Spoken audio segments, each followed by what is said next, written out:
Hoje nós vamos estudar Provérbios 21, vamos tentar ver todo o capítulo e nós vamos começar orando para depois estudarmos a palavra de Deus.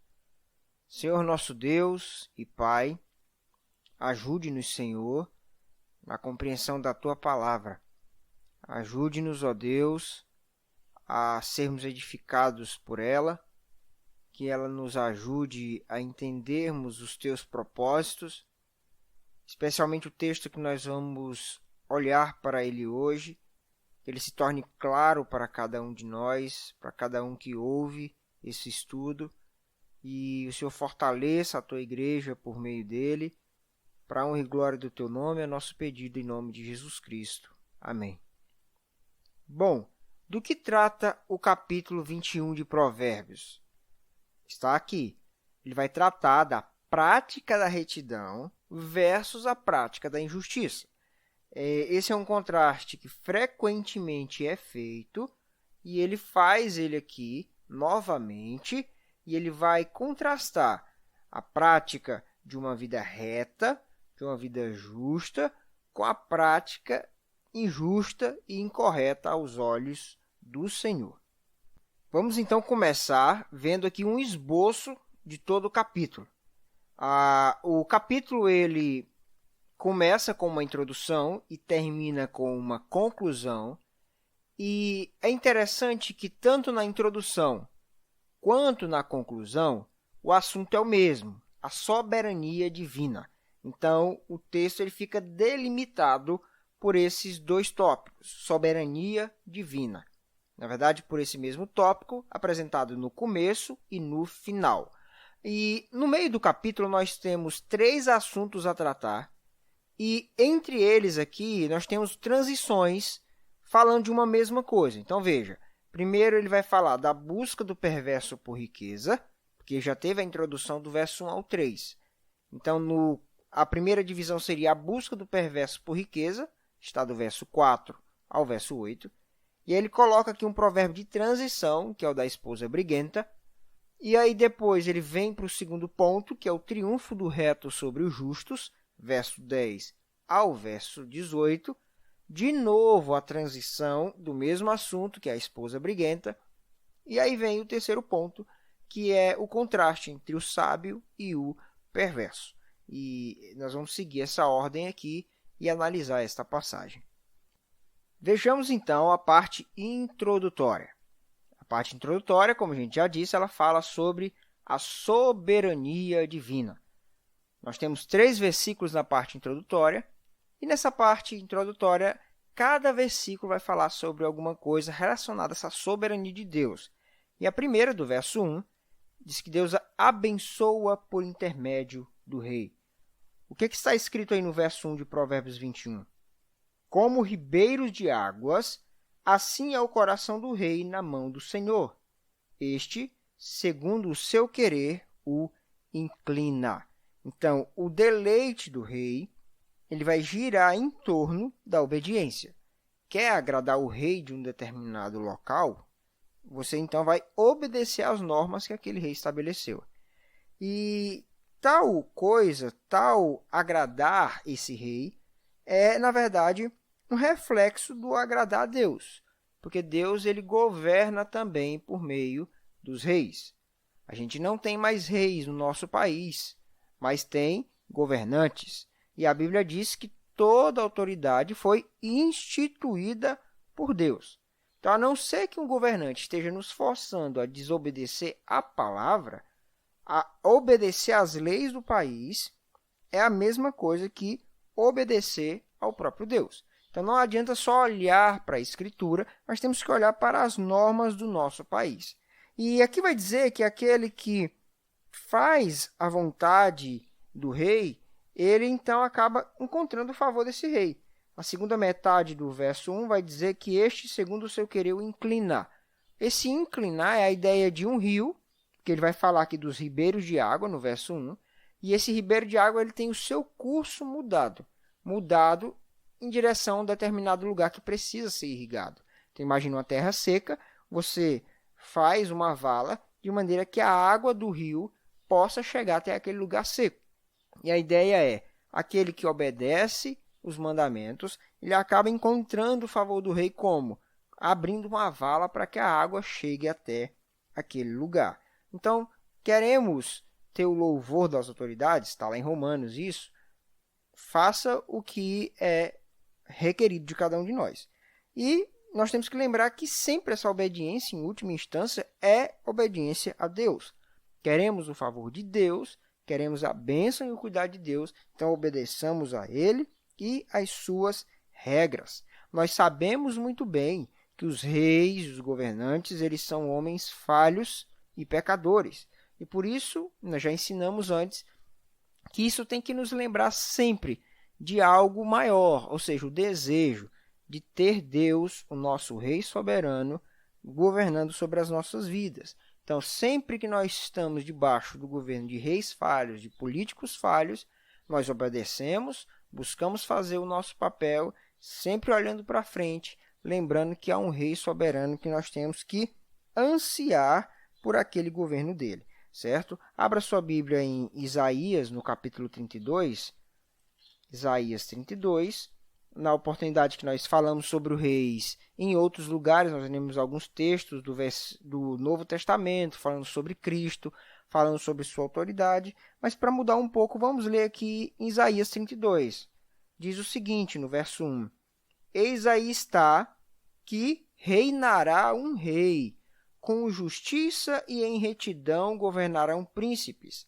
Cada um servirá de esconderijo contra o vento, de refúgio contra a tempestade, de torrentes de águas em lugares secos e de sombras de água, rocha em terra sedenta. Então, Deus aqui promete um reinado justo, um reinado onde as pessoas poderiam se acolher debaixo das asas desse rei.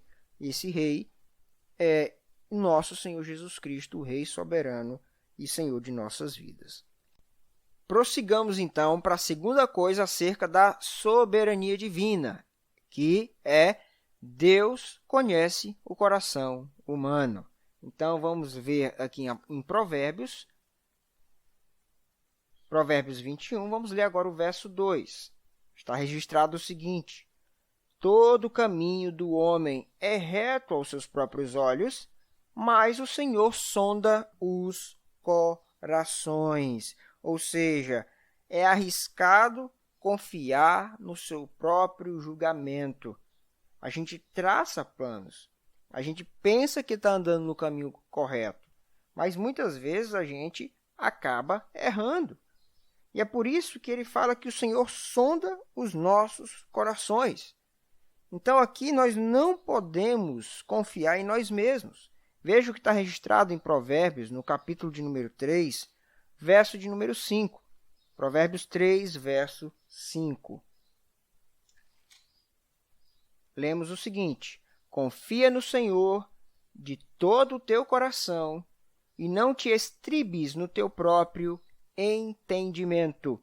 Verso 6. Reconhece-o em todos os teus caminhos e ele endireitará as tuas veredas. Ou seja, confia em Deus, deixa Deus traçar o caminho correto para você, deixa Deus te ajudar, porque você não é capaz.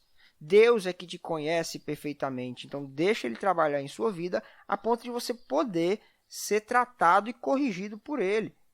E aí ele vai dizer no verso 7, Não sejas sábios aos teus próprios olhos, tema ao Senhor e aparta-te do mal. Para de achar que você é o dono da verdade, que você, seguindo as suas próprias opiniões, estará indo pelo caminho correto. O ensino aqui é não abandone o entendimento de que há um Deus soberano que nos conhece melhor do que nós conhecemos a nós mesmos. Então, aqui nós temos a união de duas coisas, a desconfiança de si mesmo, unida à confiança em Deus. Eu tiro os meus olhos de mim, da confiança que eu tenho em mim mesmo e despejo tudo isso em Deus. Em Deus eu confio que, de fato, eu terei o caminho correto a ser seguido. Não significa que eu vou passar a vida tentando ouvir Deus falar dos céus comigo. mas seguir as normas da Escritura, seguir o ensinamento que ele nos dá e pautar a nossa vida em todas estas coisas. E, em terceiro e último lugar, sobre a soberania divina, nós temos o que o Deus soberano ele requer de nós. O que é que Deus quer de nós? Vejamos aqui em Provérbios, de novo, capítulo 21, verso 3. Exercitar justiça e juízo é mais aceitável ao Senhor do que sacrifício. Ou seja, o que é que Deus quer? Ele quer obediência e não cerimonialismo. Deus nos conhece. Deus quer obediência. Veja, nós vimos no primeiro ponto aqui que Deus abençoa por intermédio do rei, por meio da obediência. Não adianta ter só religiosidade se nós não obedecemos aquilo que Deus requer de cada um de nós. Então, Deus, ele pede isso, na verdade, ele exige isso. E vai deixar claro aqui no verso 3 que fazer o que é justo é mais aceitável do que o sacrifício. E esse tema ele percorre a Escritura, ele chega no Novo Testamento. O próprio Senhor Jesus Cristo vai falar: misericórdia quero e não holocaustos. Então, só prestar sacrifícios, só falar com linguagem religiosa, isso por si só não é suficiente aos olhos de Deus. Deus quer que nós obedeçamos, que nós sirvamos a Ele com todo o nosso coração. Esse é o nosso Deus soberano. E é assim que ele começa o capítulo falando, para poder entrar em todos os detalhes dos próximos versos. Dito isto, vamos para o nosso primeiro ponto, que é a busca do perverso por riqueza. O perverso ele tem um anseio por enriquecer e algumas características são encontradas nesses perversos. Essas características não são cumulativas, ou seja, não quer dizer que todo mundo que é um perverso e que anseia enriquecer tem todas essas coisas, mas são características identificáveis neles. E a primeira delas é o orgulho. Veja o verso 4. Olhar altivo e coração orgulhoso. A lâmpada dos perversos são pecados. Então, ele tem um olhar altivo. Olhar altivo é olhar por cima como se eu fosse alguém superior. Eu ainda não tenho o status que eu quero, mas eu já consigo me enxergar assim, como alguém melhor. Não que o rico pode olhar por cima, mas ele já quer se sentir mais poderoso do que os demais. Ele não tem a condição financeira ainda, mas já acha que tem toda a nobreza necessária para se achar superior do que os outros. Então, o perverso que busca por riqueza, a primeira coisa, ele é um orgulhoso. Ele se sente melhor do que os demais. Ele só quer o dinheiro para que o dinheiro ressalte, né, essa glória que ele acha que ele tem. Em segundo lugar, a impaciência. Uma segunda característica do perverso que anseia pela riqueza. Veja o verso 5. Os planos do diligente tendem à abundância, mas a pressa excessiva à pobreza. Então, o diligente, ele planeja, ele toma cuidado, ele não tem pressa para enriquecer, mas o fato é que ele prospera, porque ele é cuidadoso, porque ele se prepara, porque ele não coloca o seu coração naquilo. Então, a tendência é que ele venha a ter abundância, sim. Agora, o impaciente, ele é tão ávido por ter essa riqueza, que ele acaba encontrando o contrário, né? Porque diz que a pressa excessiva conduz à pobreza. Por quê? Porque ele faltou reflexão. Então, nós temos aqui, por exemplo, o preguiçoso. O preguiçoso ele padece por quê? Por falta de ação, ele não age. Ele olha para as coisas e não toma decisão nenhuma. E aí depois passa fome. Já o apressado, ele padece por quê? Porque falta reflexão, ele age rápido, ele quer logo o dinheiro e acaba sofrendo por causa disso. Então, são as duas primeiras coisas a serem destacadas. Mas não para por aí, né? Em terceiro lugar, nós temos a mentira. Verso 6. Trabalhar por adquirir tesouro com língua falsa é vaidade e laço mortal. Então, ele mente para poder adquirir tesouro. E aí ele mente para poder derrubar pessoas que ele vê como concorrentes, ou mesmo mentir para poder obter lucro. A gente viu isso no capítulo de número 20, aquele que vai comprar uma coisa e acaba desvalorizando, desmerecendo aquilo que é alheio, ou então, na hora de vender, supervaloriza para sair no lucro. O fato é que ele mente porque ele vê ali o potencial de sair ganhando. Mas o texto aqui vai dizer que isso é uma vaidade, ou seja, é besteira e um laço mortal, porque no fim das contas isso vai trazer condenação para ele mesmo. Mas o fato é que ele também tende a ser um mentiroso pelo seu anseio de poder ter riquezas.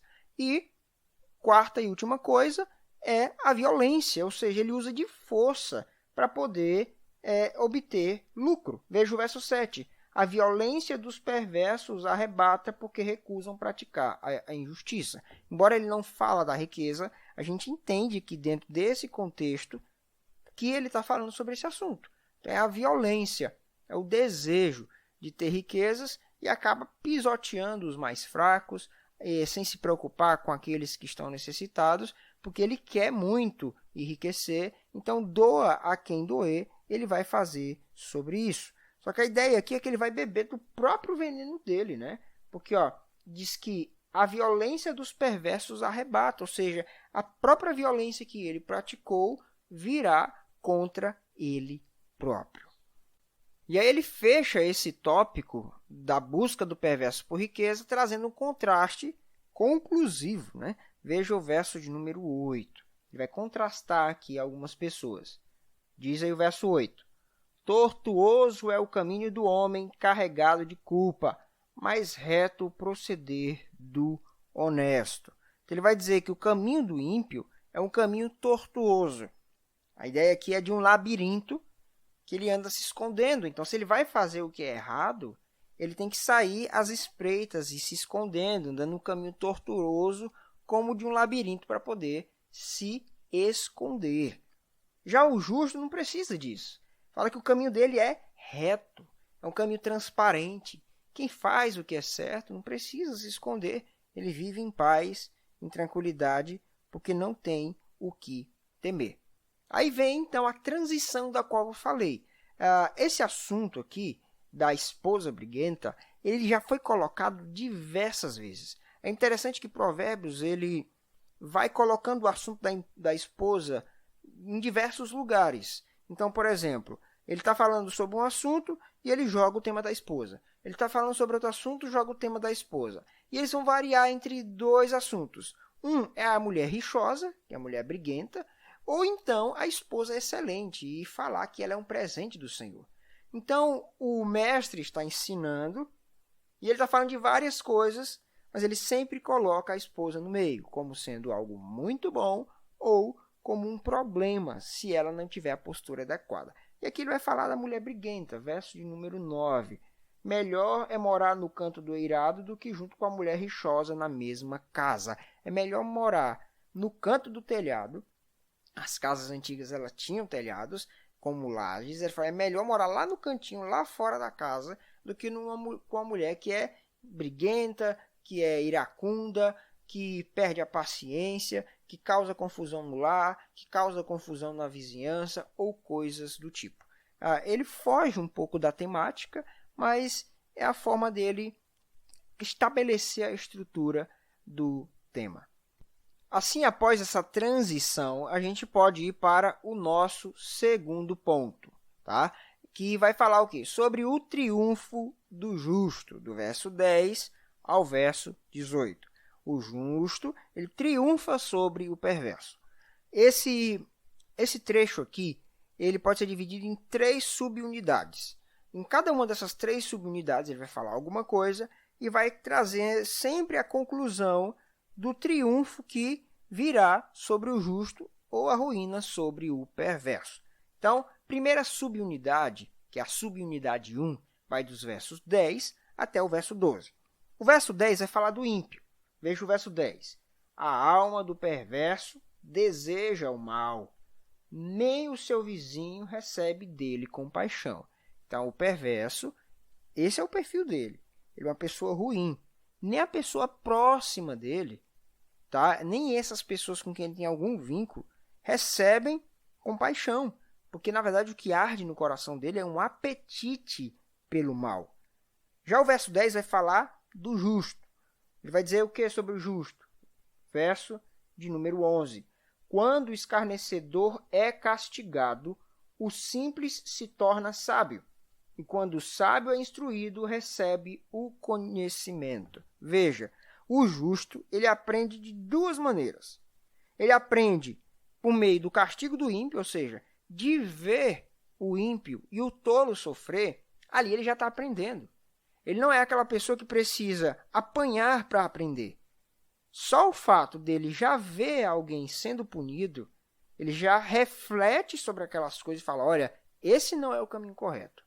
Esse, sim, é o sábio. Não quer dizer que ele nunca vai apanhar ou sofrer, que ele nunca vai errar, mas ele já aprende com o erro dos outros. Ele observa, ele presta atenção e vê as coisas que deram errado como exemplos a serem evitados. Então, enquanto o ímpio deseja o mal, verso 10, o justo ele vai aprendendo com o castigo que vem sobre os ímpios. E aí, por fim, ele vai falar sobre Deus como o justo juiz, verso 12. O justo considera a casa dos perversos. Vê-se que o justo está com letra maiúscula. O justo considera a casa dos perversos e os arrasta para o mal. Então, temos alguém fazendo mal e alguém fazendo o que é bom, versos 10 e verso 11, respectivamente. E existe um Deus que está enxergando todas essas coisas e vai tratar depois, no tempo certo, com o ímpio que está praticando o mal. Já o justo, ele triunfa, porque ele está livre dessa condenação, porque Deus não nos vai tratar dessa maneira, porque tentamos viver com sabedoria. Passemos então para a segunda subunidade, que vai dos versos 13 ao verso 15. O primeiro, nós temos aqui o verso 13. O 13 e o 14, dessas vezes, ambos vão falar do ímpio. Veja o verso 13. O que tapa o ouvido ao clamor do pobre também clamará e não será ouvido. Ou seja, ele ouviu que havia um pobre sofrendo. Só que ele tapou os ouvidos para não ouvir. Ele não quer saber. Ele não se preocupa com eles. E ele é totalmente contrário ao que está em Mateus 5,7, né? Bem-aventurados misericordiosos, porque receberão misericórdia. Ele, na verdade, é como aquele credor incompassivo, que foi perdoado, mas não está nem um pouco a fim de perdoar, certo? Então, esse é o caráter do ímpio também. E aí o verso de número 14 diz que, além dele não ajudar aquele que é necessitado, ele ainda é dado ao suborno, verso 14. O presente que se dá em segredo abate a ira, e a dádiva em sigilo uma forte indignação, ou seja, ele trabalha com o suborno, faz coisa errada, e para que não sofra a consequência dos seus erros, a indignação do rei, lá do versículo de número 1, ele trata isso por meio do suborno. E assim fecha a subunidade aqui no verso 15, contrastando o justo e o ímpio. Verso 15.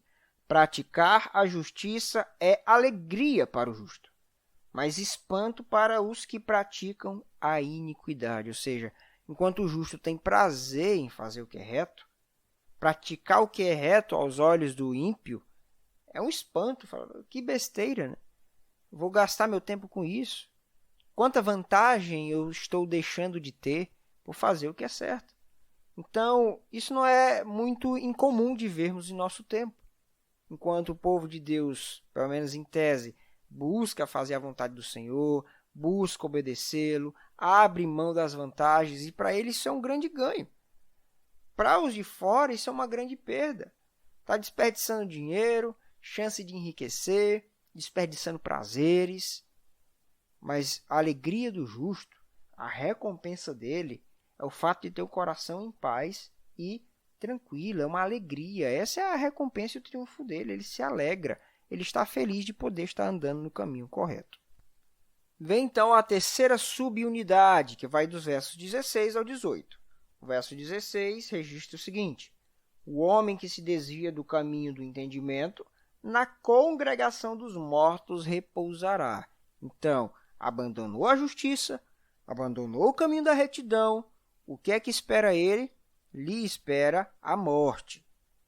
Aqui nós já vimos várias vezes em Provérbios, especialmente lá no capítulo de número 1, que o viver como um tolo, com escolhas erradas, tende a abreviar a vida. O jovem tolo, que se deixa levar pelas seduções da mulher loucura, que está lá, mais ou menos no capítulo 6, 7 de Provérbios, eu não me lembro ao certo, também ele está caminhando para o caminho da morte. Então, abandonou o caminho da justiça, abandonou o caminho da sabedoria, é a mesma coisa que está escolhendo o caminho da morte. E temos aqui o verso de número 17 que diz: quem ama os prazeres empobrecerá, quem ama o vinho e o azeite jamais enriquecerá. Então, nós temos aqui no verso 15, dizendo que o prazer como recompensa da virtude, vamos ler o verso 15 de novo, praticar a justiça é alegria para o justo. Então, a recompensa do justo, o prazer do justo é fazer o que é justo, certo aos olhos de Deus. E qual é o prazer do insensato? Verso 17, trazer prazer para si mesmo. Então, essa é a ideia. Enquanto o justo acha prazer em obedecer a Deus, o ímpio acha prazer em satisfazer a si mesmo. Contudo, a riqueza que ele tanto quer, que a gente já viu antes, ela vai fazer, na verdade, vir o contrário, porque ele ama tanto os prazeres que acaba empobrecendo. Muita gente perde tudo que tem, dá os bens, para poder o quê? Encontrar certos prazeres e satisfações pessoais. E para fechar a subunidade, vem o verso 18, que é um verso complicado, é um verso que não há muito consenso sobre o significado dele. Verso 18, o perverso serve de resgate para o justo e para os retos o pérfido. Algo meio que no rumo disso aí seria no verso 8 do capítulo 11, Provérbios 11, verso 8, que diz o seguinte: o justo é libertado da angústia e o perverso a recebe em seu lugar. Então, por mais que o ímpio vive em alegria e o justo muitas vezes em angústia, no momento correto, a justa retribuição vai ser dada para cada um. O sofrimento que o justo sofre hoje, quem vai sofrer no lugar dele, no final das contas, é o próprio ímpio. Então, embora o mundo em que nós vivemos hoje é injusto, não, porque quem deveria sofrer está feliz e quem deveria estar em paz está sofrendo, no final das contas, a justa retribuição será dada a cada um. E aí, para encerrar esse tópico, esse segundo ponto, ele puxa de novo a história da mulher briguenta, fazendo essa transição aí, para a gente caminhar para o último ponto. Contudo, ele dá uma certa aumentada, digamos assim, ou exagerada, né? Veja aí o verso 19. Melhor é morar numa terra deserta do que com a mulher rixosa e iracunda. Veja, primeiro era melhor morar no canto do telhado lá, pegando sereno em cima da laje. Agora ele vai dar mais ênfase, olha, é melhor mesmo ir para uma terra deserta. Correr risco de morrer de sede, de fome ou ser picado por alguma serpente. É melhor do que mexer com mulher briguenta e rixosa. E aí sim a gente chega, depois dessa transição, ao nosso último ponto, que é um contraste entre o sábio e o perverso, que vai do verso 20 ao verso de número 28. Na verdade, corrigindo, é o verso de número 29. Bom, aqui nós temos o contraste, então. Em primeiro lugar, nós falaremos do sábio. E depois nós falaremos do perverso, para trazer esse contraste. Então, vamos lá.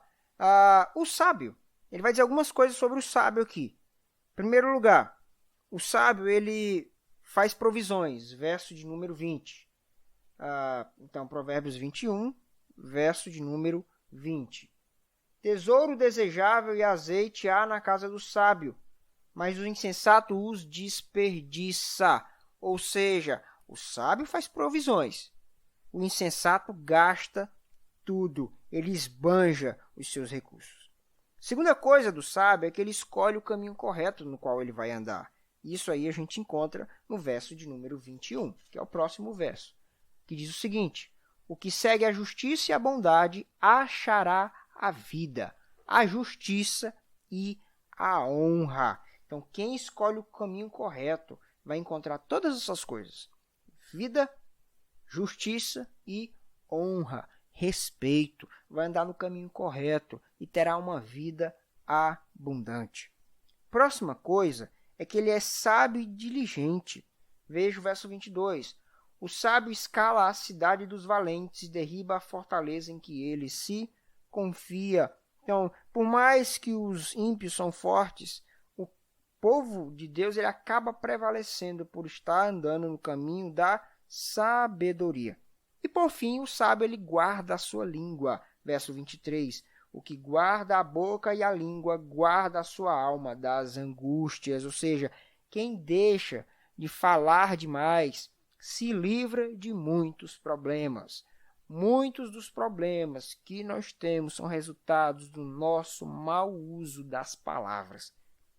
Então, muita gente não basta, nem precisa, na verdade, ter pessoas ele perseguindo. Ele próprio se persegue por causa das suas próprias palavras que se viram contra ele próprio. Mas o sábio não. O sábio guarda a sua língua, ele toma muito cuidado com o que ele fala.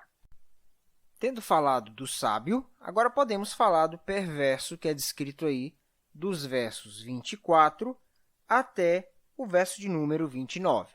Vamos ler o verso 24 e ver o que está escrito aí. Quanto ao soberbo e presumido, zombador é seu nome.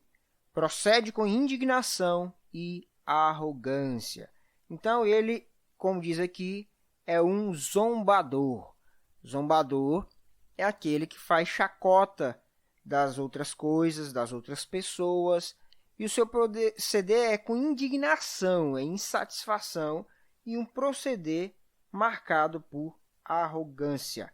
Então, tudo que ele faz é em tom de zombaria, de chacota, desprezando tudo que diz respeito aos outros, porque só o que ele faz, de fato, é significativo aos olhos dele mesmo. Outra coisa do perverso é a sua preguiça, verso de número 25. O preguiçoso morre desejando, porque as suas mãos recusam trabalhar. Então, ele passa fome por falta de coragem. Já tivemos estudos aqui, em outra parte de Provérbios, onde demos mais atenção a isso, onde a falta de empenho, a falta de desejo pelo trabalho gera a dificuldade. Nem sempre pobreza está ligada à preguiça, mas há sim, sem dúvida, casos que têm total relação dessas coisas. E também ele é cobiçoso, verso 26. O cobiçoso cobiça todo dia, mas o justo dá e nada retém. Então o perverso ele deseja cada vez mais. E ele não consegue abrir mão de nada do que ele tem para ajudar quem precisa, porque ele acha que, de fato, aquilo vai fazer dele alguém mais seguro, mais firme, ou mesmo mais vaidoso.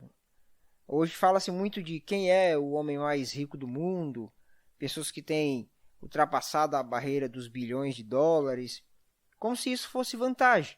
Porque, na verdade, isso tem muita cobiça, porque ele trabalha, tudo bem, o seu trabalho pode ser honesto, tudo bem, mas ele negligencia um fato de que é o dever de que quem tem necessidade deveria ajudar aqueles que precisam.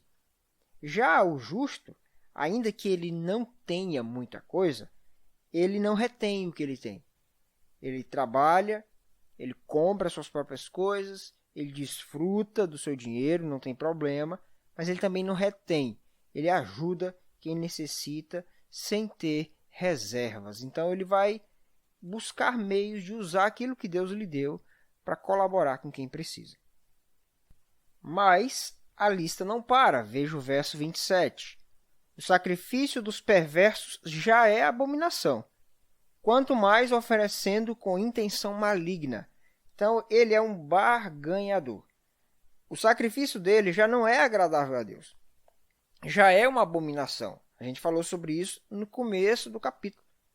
Mas, além do fato dele fazer aqueles sacrifícios sem estar junto com isso aliado boas obras, porque o sacrifício sem essas boas obras não faz sentido, é mera formalidade e religiosidade, como a gente já descreveu, tem mais.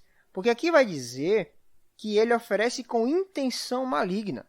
Então a ideia é o quê? Ele tem um propósito. Ele, na verdade, é um barganhador. Ele faz o sacrifício buscando ter algum lucro ganhar alguma coisa com aquilo. Então, além de fazer atitudes religiosas sem estar acompanhado de uma vida transformada, o perverso ainda faz essas coisas para encontrar favor perante Deus. E não é incomum ver pessoas que não têm fé em Deus, mas que barganham com ele, fazem promessas para ver se alcançam algum benefício próprio. E ele também é um ser descredibilizado. Veja o verso 28. A testemunha falsa perecerá, mas a auricular falará sem ser contestada.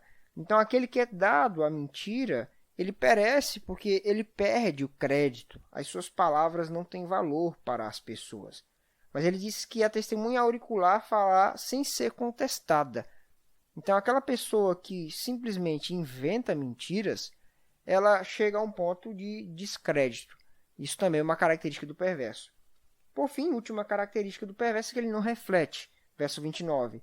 O homem perverso mostra dureza no rosto, mas o reto considera o seu caminho. Então, o perverso, ele não reflete no que ele age, no que ele faz. Ele simplesmente age por instinto como um animal.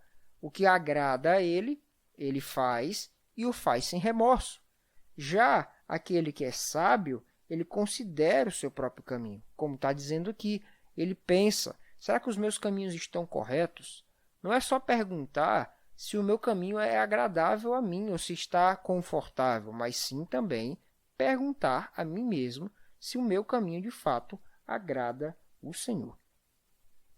E aí então nós chegamos à conclusão. Nós começamos lá falando que esse capítulo tem uma introdução, e a introdução ela fala da soberania divina, e ela fecha falando de quê? Também da soberania divina. O verso 30 vai registrar o seguinte: não há sabedoria nem inteligência, nem mesmo conselho contra o Senhor. Em outras palavras, os planos humanos são inúteis contra Deus. Por mais que o ímpio desconsidere Deus, por mais que o ímpio ele tenta muitas vezes se levantar contra Deus, os seus planos caem por terra, porque qualquer coisa que alguém planejar contra Deus, isso vai cair por terra. E o verso 30 diz que o sucesso de toda empreitada depende somente de Deus.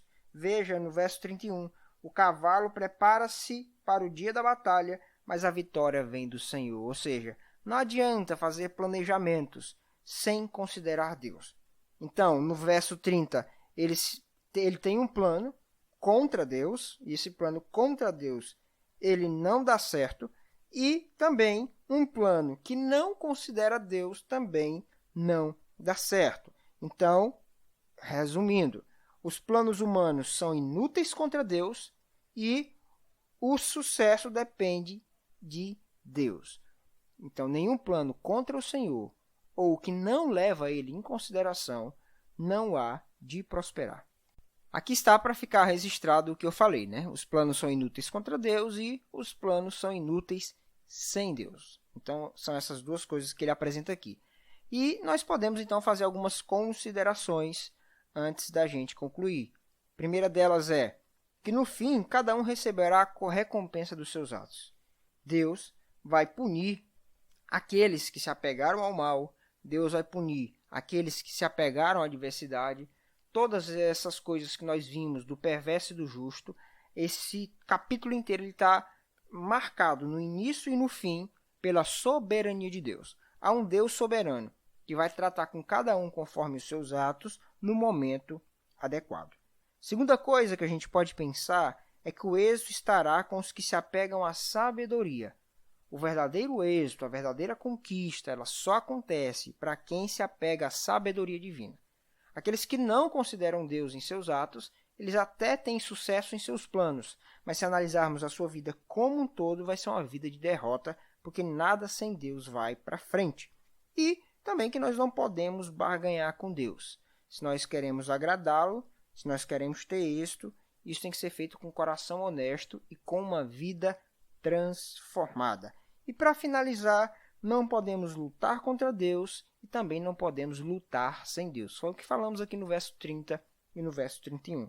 Não se levante contra Deus.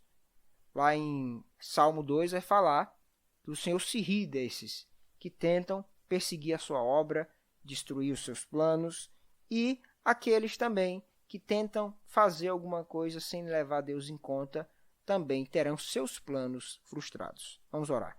Senhor nosso Deus e Pai, nos ajude para que sejamos encontrados fiéis e não contados como esses tolos, mas entre os justos, aqueles que te amam, aqueles que têm fé, aqueles que consideram o Senhor em seus atos, aqueles que são guiados por ti e por teu soberano poder.